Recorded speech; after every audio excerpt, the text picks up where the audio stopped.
ગુજરાતના ન્યાયતંત્રમાં મહત્વપૂર્ણ પગલું ભરતા રાજ્યના કાયદા વિભાગે જાહેર હિતમાં 5 જજને તાત્કાલિક અસરથી ફરજિયાત નિવૃત્ત કરવાનો નિર્ણય લીધો છે।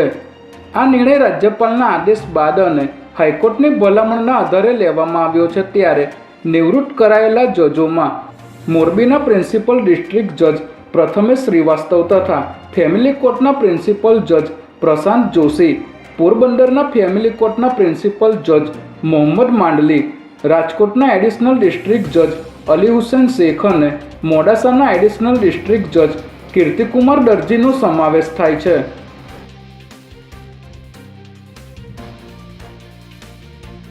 વડોદરાના સોમા તળાવ વિસ્તારમાં આવેલા અંબિકાધામ એપાર્ટમેન્ટના ગત રાત્રે 2 માળની ગેલેરી ધરાશાયી થવાની ઘટના સામે આવી છે, જેને પગલે 30 મકાનમાં રહેતા લોકો પરિવાર સાથે રસ્તા પર આવી ગયા છે।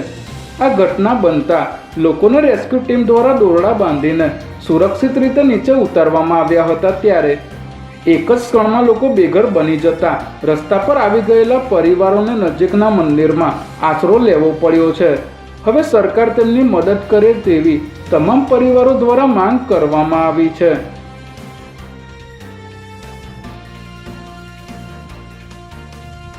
હરિયાણાથી અમદાવાદના ગ્રામ્ય વિસ્તારના અસલાલીમાં લઈ જવાતો 1 કરોડથી વધુનો વિદેશી દારૂ પીસીબી સ્ક્વોડે ઝડપી પાડ્યો છે।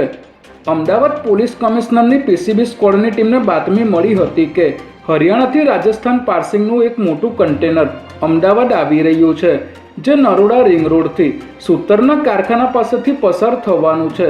જેના આધારે પીસીબીની ટીમે સૂતર કારખાના બ્રિજ પાસે મોડી રાત્રે વોચ ગોઠવી બાતમીવાળા કન્ટેનરને રોકાવીને તપાસ કરતા તેમાંથી વિદેશી દારૂની 892 પેટીઓ મળી આવી હતી। ત્યારે પોલીસે 1 કરોડથી પણ વધુનો મુદ્દામાલ જપ્ત કરી ટ્રક ડ્રાઈવર માગીરામ જાટની ધરપકડ કરી હતી।